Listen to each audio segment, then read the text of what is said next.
Okay, that is a weird transition. Thank you so much for joining. I do realize that we are kind of blocked on YouTube and we are also shadow banned on X. So it's okay. All right, we'll been there, done that. Never got the t-shirt, but I will cut this broadcast in several topics and publish it on YouTube so everybody can indeed consume actual news. But that's what it takes to repay. We are I'm encouraging you to pause and honor the courage, service, and sacrifice, of course, of our Americans and our heroes, our veterans, from those who served in the past conflicts to the men and women currently in uniform. Veterans Day, of course, reminds us of the extraordinary commitment required to protect and uphold the freedoms we often take for granted. Of course, your dedication and sacrifices and those made by your families remain a cornerstone of our strength and our democracy. So please say a prayer if you're a prayer person. If you are coming from a military family, or perhaps you are yourself are serving or have served, know that we are grateful for you and we're thankful for you. And I also want to add that we also apologize for everything that does happen these days. And main thing what we can do is vote. And so if you've done the right thing, maybe you feel a little bit better today. But certainly we are, of course, still in the government shutdown. Our troops in Germany are not being paid. They were paid by Germany last month, and this month they're not being paid. And the Department of State is encouraging our troops in Germany to visit local food banks. And this is just the reality. Yes, 8 people bent over, and the Senate approved this, or they finally got those 60 votes to move on and move away from the government shutdown. For that, they got a pinky swear to have a vote on the ACA, Affordable Care Act, by the second week of December, which certainly looks like it's not going to pass. And if so, will be then vetoed by Trump, because ultimately it all ends with him and any president of the United States signing the policy and anything that the House and Senate agrees right in the Oval Office. So the House is back. They have been on vacation, so to speak, for 53 days. They're back in Washington, D.C., and they will be voting tomorrow on whether the shutdown will be over or not.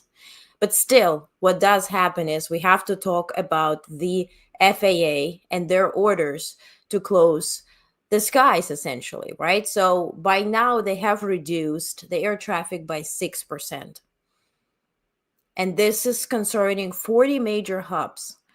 They're aiming to ease the traffic, right, amid the understaffings and all other circumstances as a result of the government shutdown. But we had the understaffing before.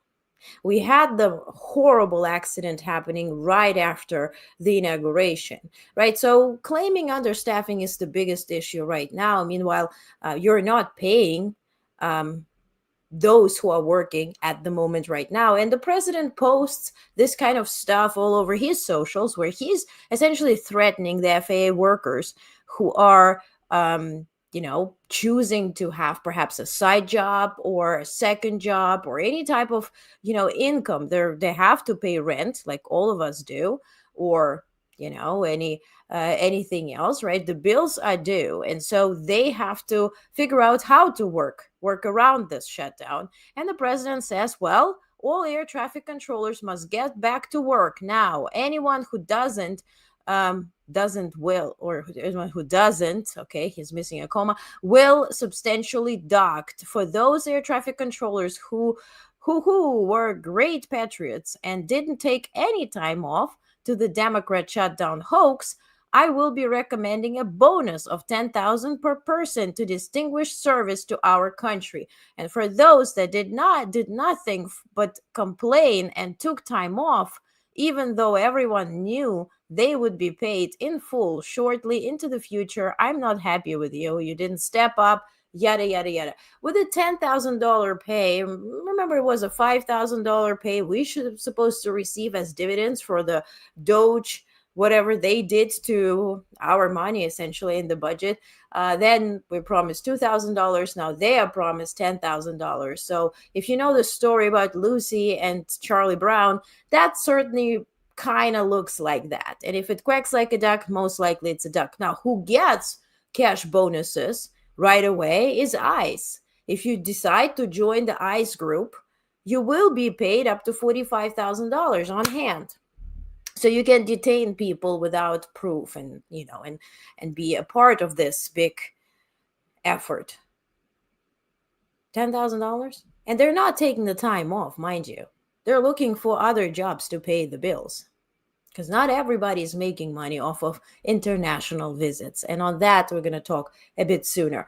Now, massive disruptions have already impacted thousands of travelers, most importantly, New York, New Jersey, and also Chicago. So obviously, major hubs, people are flying to Europe, from Europe, and all other continents as well, through those cities. And then, of course, we're juggling national flights. And I posted this video that since then went viral by the Delta employee. I think he's a flight attendant based on attire. And he did a fantastic job explaining how Delta is planning to deal with that. And they're saying we're targeting national flights first and foremost, those that are not going in and out of major hubs in the United States, but we're trying to leave the international flights untouched. Again, this is now just 6%.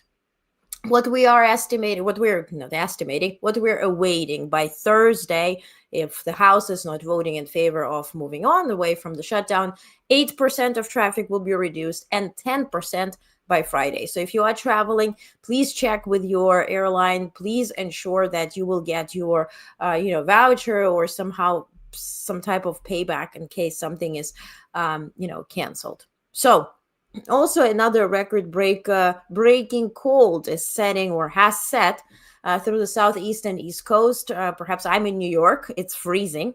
Yesterday I ran out, thinking, fall. No, it was winter. And in fact, we had our first snowfall this morning in Manhattan. So some southeastern U.S. cities may see their coldest early November temperatures in decades. For instance, Monday, yesterday, a foot of snow was seen in Great Lakes, snarling travel and closing business. Today, record lows are expected and happened in Alabama, Mississippi, Georgia, and Carolinas, Southeast Louisiana, and Florida. Jacksonville was forecast at 30 degrees. We're talking about Florida. And it's the earliest such temperature since 1976. Washington, D.C. and New York City were also on track to their coldest morning since Arctic blast settled over the eastern U.S. on Sunday. So this we're getting from Canada tariff-free, right? Okay, now let's talk about the Veterans Day. I'm not going to show you videos or pictures of Donald Trump because this is the reason why we're being banned on YouTube. Anyway, I'm just going to present some quotes. President, of course, was in Arlington today. Naturally, it's Veterans Day. But there he delivered remarks where he reframed Veterans Day into what he proclaimed Victory Day. Quote, Trump said, "If we die, we must die. And we as men, we die without complaining." He also said, "As you know, today is not only Veterans Day, but it is my proclamation that now we will be saying and calling Victory Day for World War I watched Russia celebrating Victory Day, World War II. I said we have to have a Victory Day." If you do have a toddler, you probably are better equipped to understand this. Also, we won World War I, we won World War II, We want everything in between. We want everything that came before. Then we brilliantly decided to change the name of this great thing. He's referring to Department of Defense. Great thing. We all created together. We became politically correct. From now on, we will fight a war. We fight for one reason: to win. I mean, mind you, calling it Department of Defense just brings up the message of we're defending ourselves, right? We're not actively invading other countries. And now we're called Department of War, and we are, in fact, invading other countries or attempting to. Trump said, we fired thousands of people who didn't take care of our great veterans. When Biden came in, he hired them back. Okay, let's check the comments. Hi, Mike. Hello. Good evening. Good evening. Hi, Maggie. Thank you for being Honest Plus member. Thank you so much. I appreciate you. Hi, Sean. Howdy, Mike and Maggie. Hi, Irene. Thank you. Thank you for watching and for persevering together with me. Remembrance Day in Canada. Yes, let's not forget. So also, of course, our thoughts are going to Canada as well. And Prime Minister Carney posted so many effective videos. In fact, not proclaiming it Victory Day in any way. Greetings. Hi, Esther. Hello. Ignacio made it. Yay. We all here. Fantastic. Okay. So let's talk about Ukraine update. Unfortunately, Russians are advancing. Russian troops have breached Ukrainian defenses in eastern Zaporizhia Oblast and advanced toward Huliaipole, it's called, but it's written in such weird ways in English that it's difficult to understand. All of this is reported by Onest channels, reporters, and it's independent, factual reporting. A breakthrough near Yanchur River enabled Russian forces to push in from the northeast, threatening a partial encirclement. In recent weeks, Russia has seized dozens of square kilometers, invading Slatke, Novonikolaevka, and is now fighting for Rovnopol, just 11 kilometers from this location, Huliaipole. Analysts call it a localized collapse of defenses, with Russian forces advancing 4 to 5 kilometers every few days. If the pace continues, they warn the city could be encircled or fall within 2 weeks. Ukraine's armed forces acknowledge difficulties. Southern Defense Forces spokesman Vladislav Voloshin confirmed withdrawals. Quote, we completely left Uspenivka and Novonikolaevka. Heavy fighting continues for Yablokove and 3 to 4 other locations. The defensive operation continues. The front line remains very dynamic. In this Huliaipole, formerly it was a home to 13,000 residents, and it's very critical. It's a critical hub of strategic crossroads. So yes, they are advancing. No, nobody is really, nobody meaning everybody is side Ukraine and its very near and dear allies. But our Western friends are asleep or negotiating or, going on pilgrimage to Washington, D.C. with absolutely nothing in return. So we'll talk about that in a second, especially Trump's stance on Ukraine lately. Then Lavrov, Foreign Minister of Russia, he spoke out today. I'll save you the grace of not seeing the video. He once again made clear that Moscow's position is unmistakably clear. Russia will not end its war against Ukraine unless Kiev accepts full capitulation on Russia's terms. So now we're not talking about Donetsk and Donbass and right, where they want to seize this so-called bread basket and, enlarge the percentage of everything they sell, right? Because currently, we did the deep dive on Shadow Fleet, 20% of all the, produce and whatever they sell is coming from the stolen territories in Ukraine. No, now they're interested in full capitulation. And why wouldn't they? Nobody's pressing them. Nobody's threatening them. They fly drones, they fly planes, they fly balloons into European airspace. They see there is nothing coming as a resistance. They see that those sanctions are actually allowing Russia and their partners in their sovereign fund to buy off the shares of Rosneft and Lukoil. Lukoil is now also coming into Iraq instead of the area that is under sanctions. So why would you not do it, right? So, in detailed statement outlining what Kremlin calls its essential conditions for any settlement, Lavrov reiterated demands that go far beyond territorial concessions.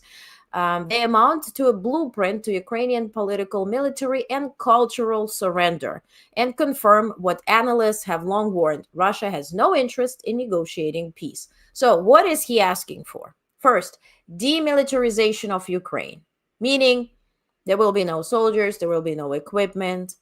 But I'm Ukrainian born US citizen. I've been there, done that. As I mentioned, we never get a t shirt.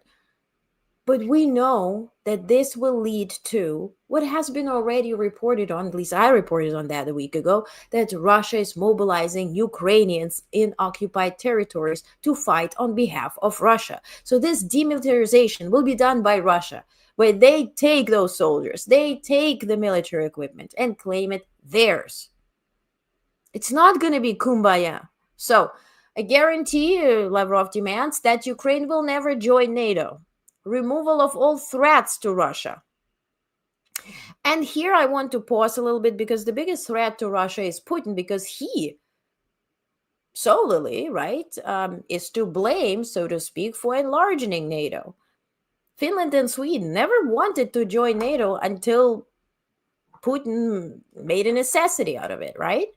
So Lavrov and Russia is demanding protection of Russians, Russian-speaking people. I'm a Russian-speaking person. Do you think I need Lavrov's protection and Putin's protection?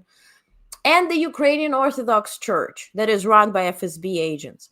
And the Kremlin's ideological demand, denazification. And here I want to present a quote from Lavrov, because this is very rich. He says, "This is not something we have invented. Germany went through a process of denazification and repentance. Unfortunately, today, perhaps even starting with Germany itself, we feel that this repentance has come to mean very little." As I mentioned many times, the biggest problem with Russia is that Soviet Union and the army has never faced its own Nuremberg trials. Soviet-era crimes, public accounting for catastrophes of Chechnya, Georgia, Syria, now Ukraine. Now Ukraine, meaning since 2014. The Kremlin now weaponizes the language of accountability while rejecting it for itself. Lavrov's statement confirms what Ukraine and its allies have argued since 2022. They're not interested in peace. They're not interested in pausing. They're not interested in stopping and being satisfied with Ukraine alone. Now, Trump also made a remark yesterday at the Oval Office. He was meeting with now this new president of Syria, Al-Sharara, off press, so no press was there. But then during the ceremony where he had this swearing-in ceremony for Sergio Gore, we're going to talk about him soon as well, he gave some remarks to press. During Oval Office remarks yesterday, Trump claimed that the situation in Ukraine no longer threatens a world war. Quote, "If I were president, this war would never happen. And if I were not president, this war could have led to World War III. This will not happen. First of all, this war happened while you were president. As far as I'm concerned, you were president after 2014, didn't you? Okay, well, that Putin tells you World War III will not happen, because, and also, right, if we think about chess, right, and see it as a chess play, Trump did paralyze Europe because it made them buy equipment from USA, and USA has a third-party rule where they have to give permission to strike a third party unless it's defense. So you're paralyzing Europe. You're paralyzing Indo-Pacific because they're now kind of confused. Biden built the Quad, right? It was started with Obama, built out by Biden. They were so relying on US being there. Meanwhile, US is presenting itself as the largest store, a store of weapons. Come here, buy what you want. And so this buy what you want agenda is also spreading to adversaries of those allies that we had before. So yeah, you kind of paralyzed everybody, and you gave China, yes, ultimately, but first here you gave Russia a green corridor to do whatever the hell they want. So why would there be World War III For World War III, you need resistance. So the president's comments underscore what diplomats and European officials increasingly observe. The US administration appears disinterested in further negotiations, even as Russia hardens its maximalist conditions. Also, in this Oval Office speech, Trump said and announced that he is lifting 50% of sanctions on India, claiming that India has stopped, as he said, curbed purchase of Russian oil. It wouldn't be us if we wouldn't be checking on the facts, right?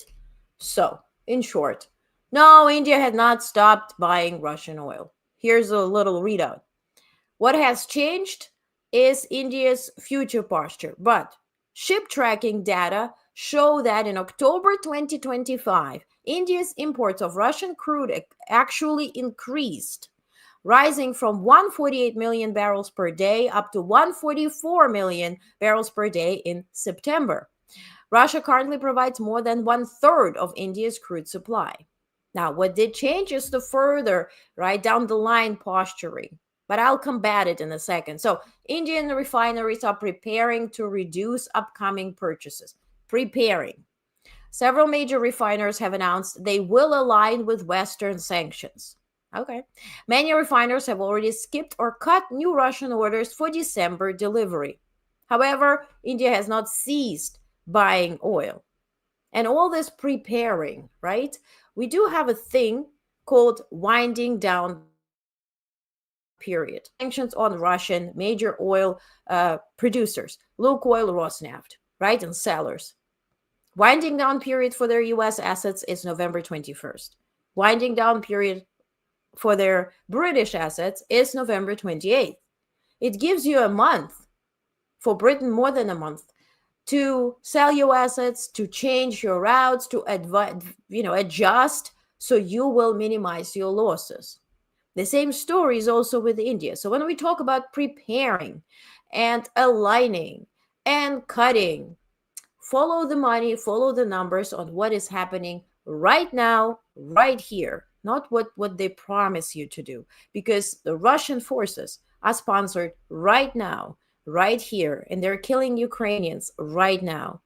To the point where, yes, we're talking about first snow in New York, and maybe we don't like a little cold. Well, in Ukraine, most of country has no electricity, has no warmth, has no water, has no nothing. Meanwhile, yes, people are recording videos. We have no electricity, we have no warm water, we have no heat, but we have also no Russians. And that beats everything that we have to endure. But you have to be Ukrainian to understand. And nothing is comfortable here. So there's a larger pattern, right? So Lavrov's statement combined with Trump's dismissal of the world war risks and his inaccurate assertion about India highlights broader dynamic, right? So Russia sees no real pushback from United States, shielded diplomatically and economically by China, and also is relying on direct partners like North Korea, Iran, and Venezuela. Don't forget, they signed 10-year agreement with Maduro himself, not with just Venezuela, but sort of like same as what they did with Milei in Argentina. We're going to give you 40 billion if you win. The same story. We have your back for 10 years if you win, talking about Maduro. So in this environment, Kremlin has every incentive to expand the conflict, not end it. So what this means for the war, Russia is not negotiating nor interested in that. United States is stepping back. Ukraine faces a long, grinding war. Now, let's dive a bit. Let's do a bit of a deep dive here on something that Politico reported. Hi, Lynn. Hello. Thank you for being here. Politico reported that White House was blindsided and furious after one of their own has convinced Trump to accept this 50-year mortgage proposal. I thought it was so weird that it's a meme, or maybe a fake AI thing or whatever. But it turns out it's a real idea and real thought that they're dealing with.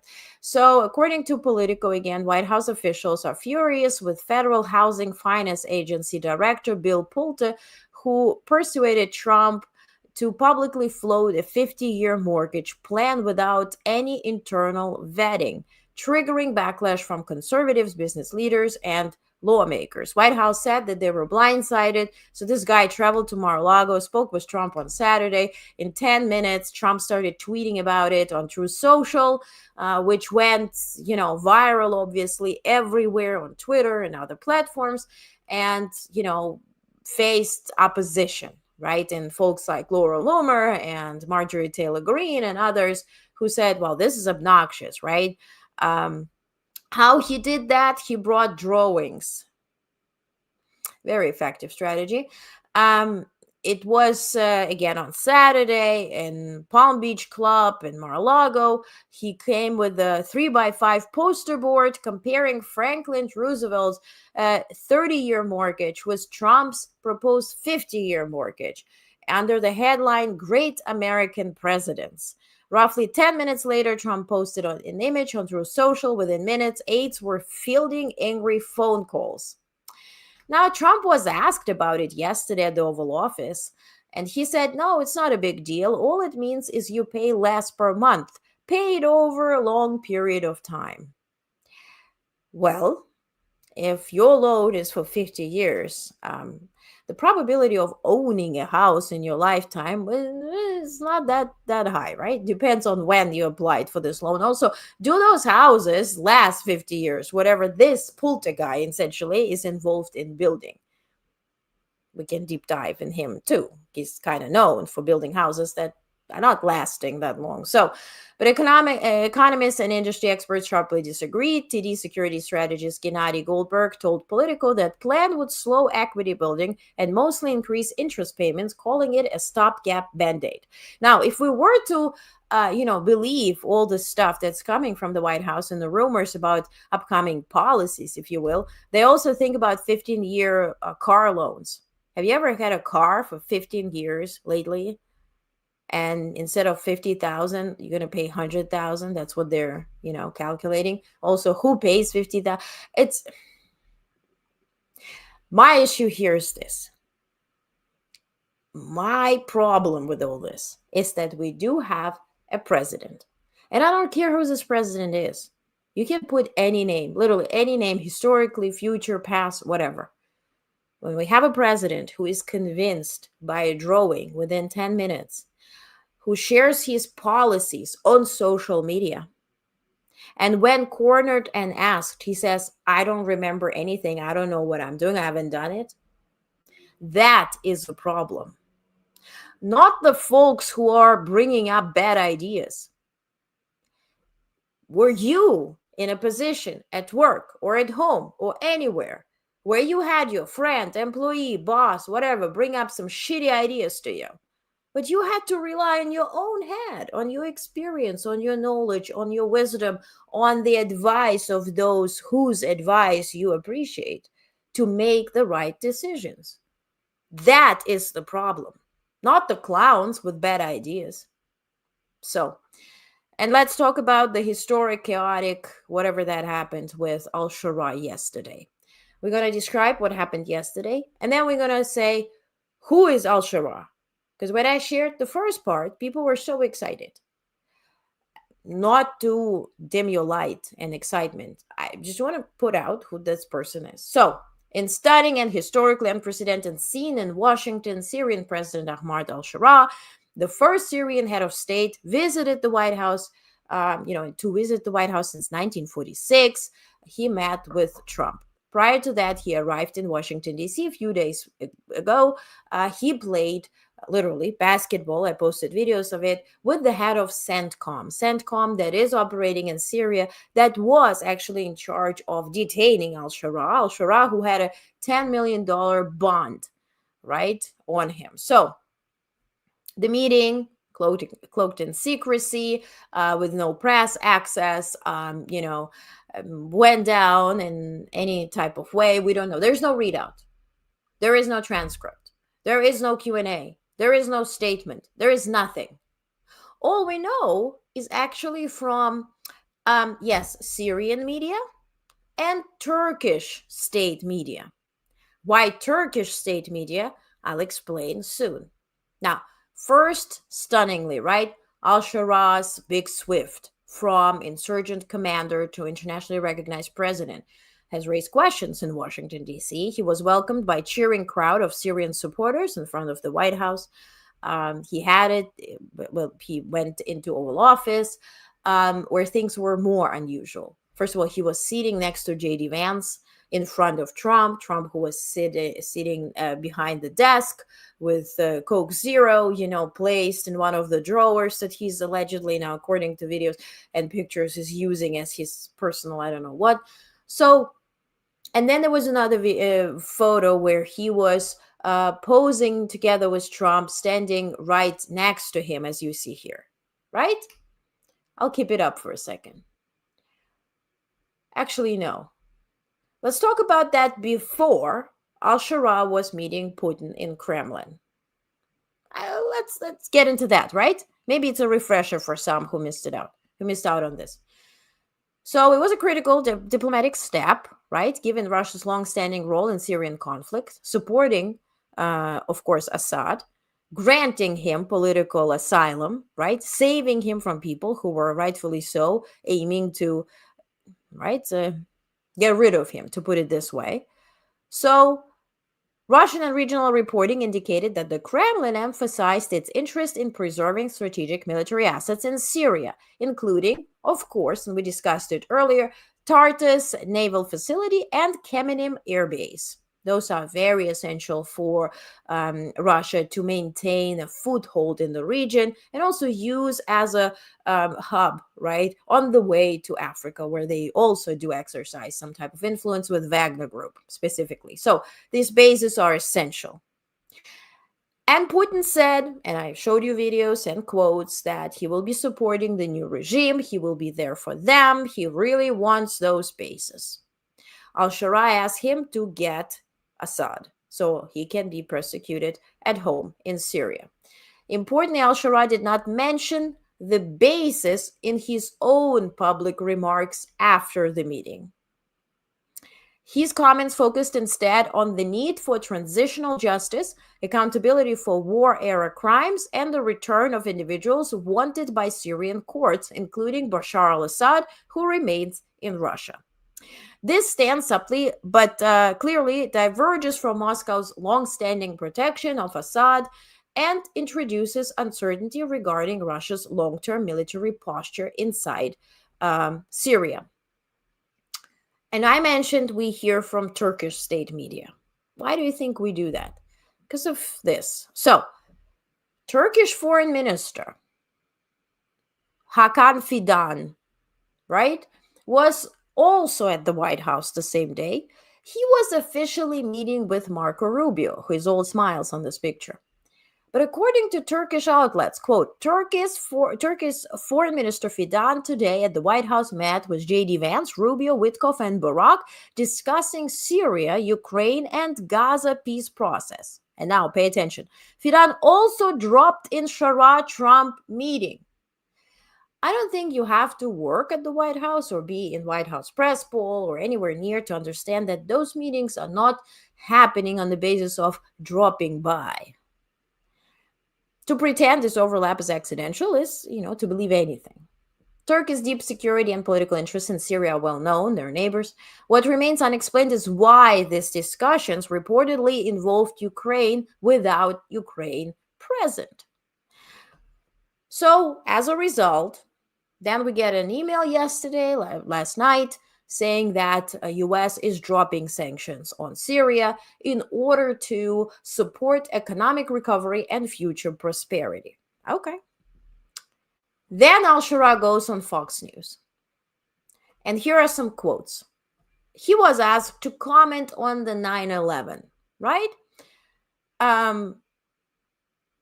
Essentially, what does he condemn? Does he regret Al-Qaeda carrying out the 9/11 attacks? To which he says, quote, I was only 19 years old.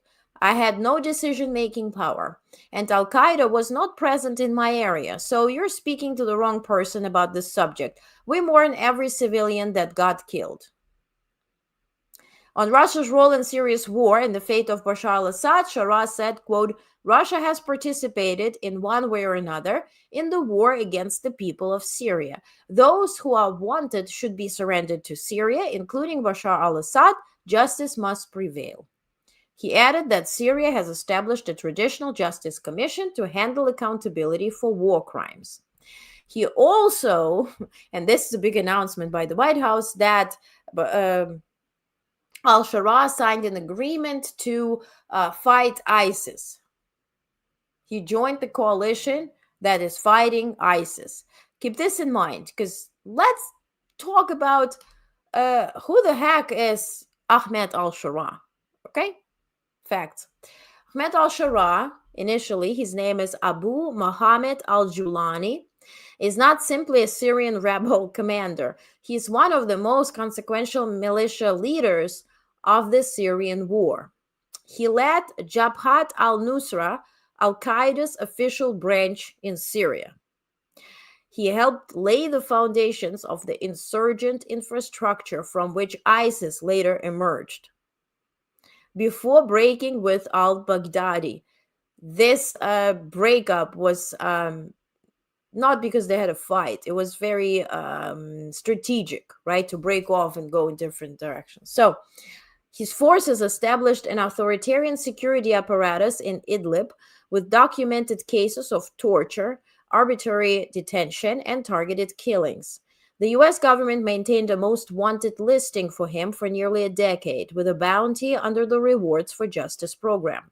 American civilians and humanitarian workers were among those targeted by factions he commanded or enabled. While al-Sharara later attempted to rebrand his movement, calling it HTS, as a local governance entity, major human rights organizations continued to document systemic abuses under his administration.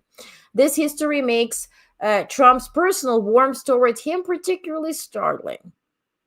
So, normalization of a former Al-Qaeda leader would mean ignoring U.S. intelligence agencies, Department of State, counterterrorism experts, human rights investigations, and Syria-focused think tanks.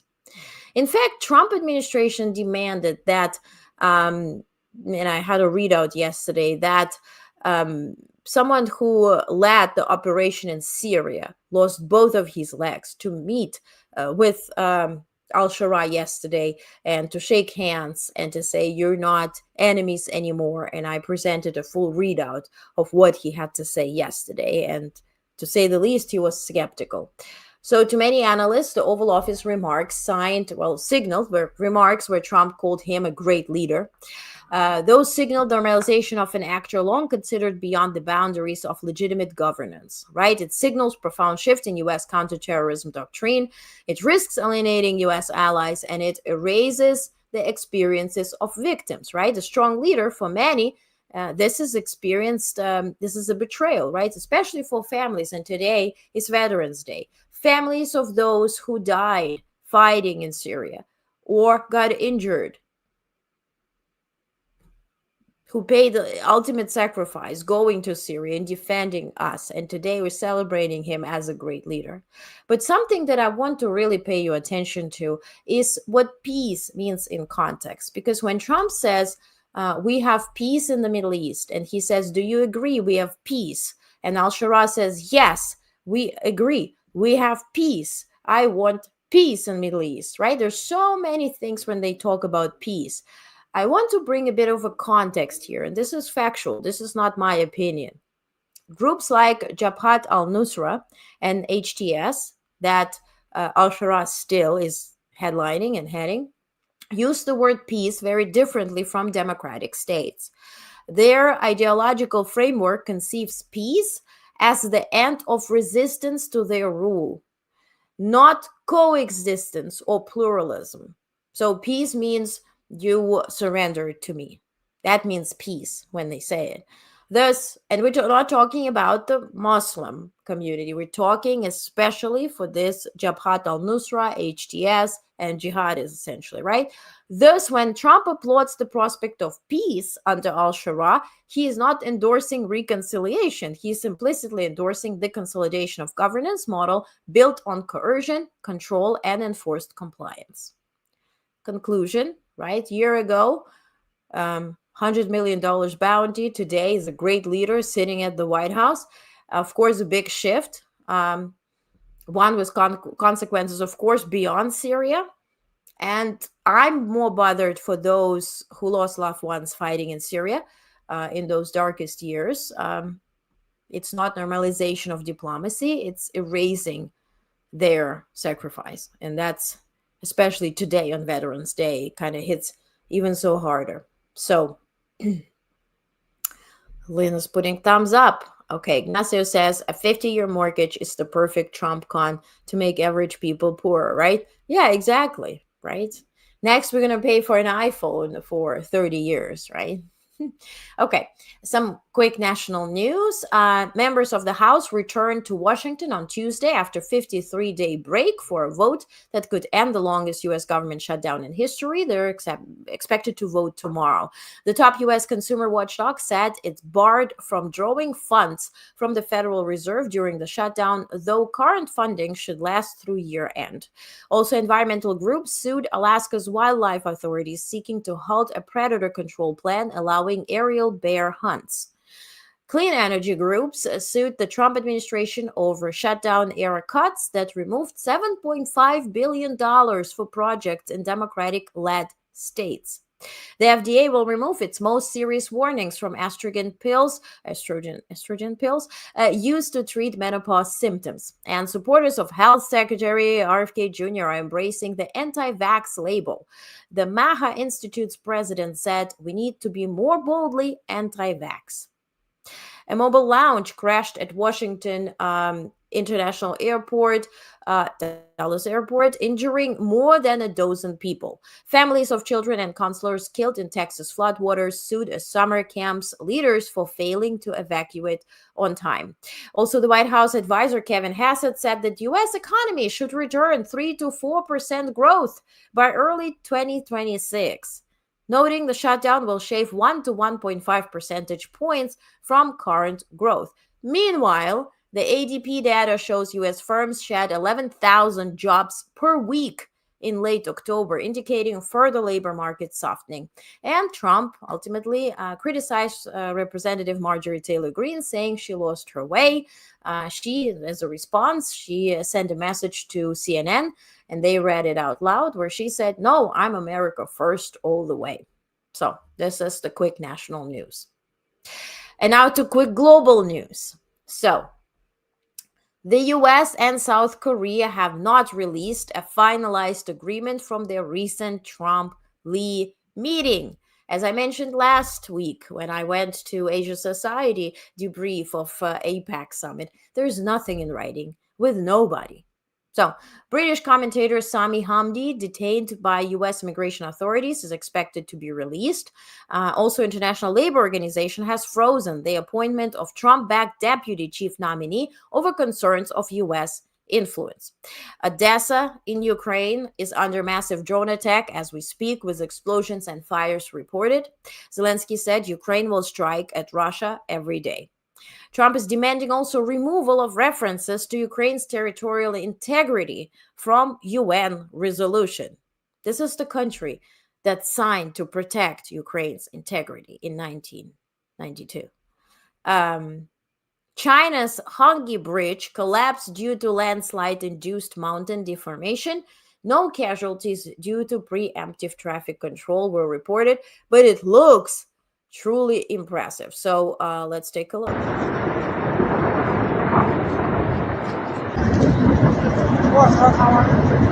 Oh, ciao Mattiello, ciao Mattiello.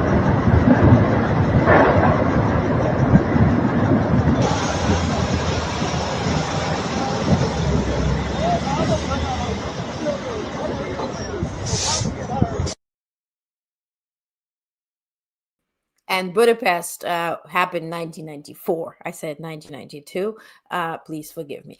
Now, Erdogan, the leader of Turkey, confirmed, and it was kind of chaotic because he was in the press meeting, and he was answering questions. And during that meeting, he got this notice and he read it out loud that the Turkish C-130 crashed near Georgia-Azerbaijan border. The U.S. also struck 2 more suspected drug smuggling boats in the Pacific. 6 were killed. Death toll now is 76 people. The Jared Ford carrier group has moved into Latin America, escalating tensions with Venezuela. And meanwhile, breaking news from the UK. Take a look. A breaking news exclusive now coming into the Situation Room. Watch this. The United Kingdom is suspending, listen to this, suspending some of its intelligence sharing with the U.S. because of the Trump administration's strikes against alleged drug boats in the Caribbean. We are joined. They called those strikes illegal. Now, NATO Deputy Secretary General Radmila Shekarinska will travel to Helsinki for Nordefco, the NATO Arctic Space Forum. Iraqis are voting for a new parliament and closely watched election today. And a car explosion near New Delhi metro station killed at least 8. Authorities are investigating possible terrorism. And yesterday, I reported and everybody spoke about the head of BBC and the head of BBC News resigning, so to speak, or asked to resign. Trump celebrated it. White House celebrated it. Now it turns out that Trump has threatened to sue the BBC for $1 billion over an edited clip in a January 6 documentary. Now, BBC outgoing chief urged journalists to stay firm amid Trump's lawsuit threat. France's ex-president, Nicolas Sarkozy, was granted conditional release less than a month into a 5-year sentence. And in Russia, here what it is. What are we looking at? Mobile internet in St. Petersburg, population 5.6 million people, by the way, has been shut down with widespread failures impacting messaging apps, websites, banking, deliveries, and ride-hailing. Only the state platform Gosuslugi continues to operate reliably. They literally shut down every single page, every single app, but they left only one app and one page is Gosuslugi. That's where you can pay your rent, electricity, and all other bills. Operators claim the outages are related to security measures, though no drone threat alerts were issued, and disruptions were also reported in Sochi, Tula, Voronezh, Ryazan, Krasnodar, Saratov, Nizhny Novgorod, and Ufa. So COP30 opened in Belém amid record heat. It's the world's largest climate summit. U.S. did not send any delegation. It opened in Brazil, gathering representatives from more than 190 countries for 2 weeks of negotiations of arresting catastrophic climate change. Last year was the hottest on record, capping a decade of unprecedented warming and extreme weather. Trump administration is not sending a high-level delegation, counting on pattern of climate disengagement that began with the U.S. withdrawal from the Paris Agreement. And lastly, Bolivia's new center-right president, Rodrigo Paz, has granted Starlink an operating license and moved to encourage U.S. tourism and investment. U.S. Deputy Secretary of State Christopher Landau attended this inauguration and said the country is entering a new era after nearly 20 years of left-wing rule. And here are some awkward moments, if you will. Yesterday, I mentioned that Sergio Gore has been sworn in as the next ambassador to India. Sergio Gore, whose actual name is Sergei Gorokhovsky, was also supported by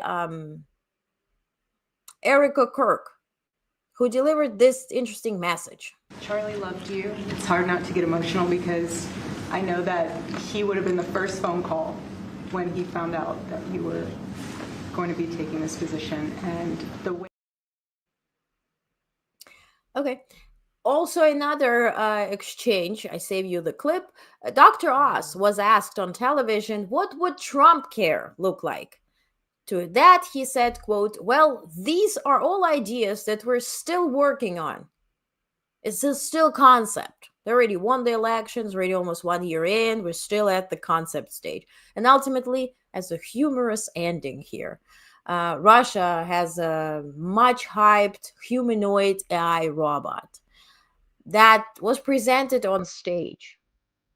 It's AI robot. Yes. Enjoy.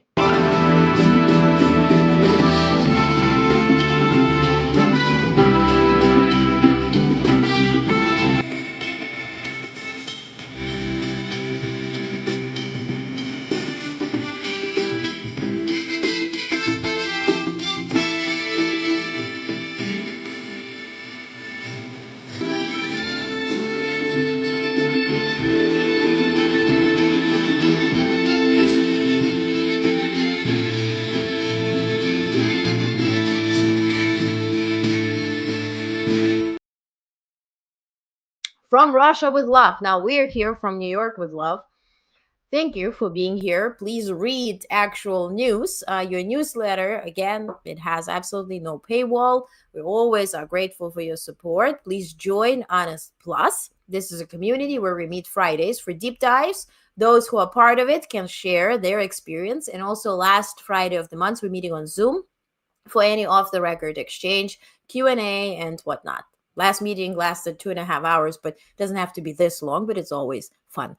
So if you're looking for like-minded community, please join Onest Plus, and please read actual news. Please like this, share this, comment, and subscribe, right? That's the last thing everybody asks for. Okay, so again, thank you for being here. Thanks for the drunk AI robot video. Yeah, Ignacio, yes, Russia. Yes. Thank you, Lynn. And thank you, everyone, for watching today. Please keep your head on a swivel. Stay positive, because when you're positive and upbeat, that's when we can bring change. And if you haven't noticed, we need a hell of a lot of change here. Okay, so keep your head on a swivel. Stay safe. I see you tomorrow. I always say 5 p.m., but it always manifests at 6 p.m. So let's agree on 6 p.m. No, right? That's a good idea. I think it's fair. So see you tomorrow. Have a safe night.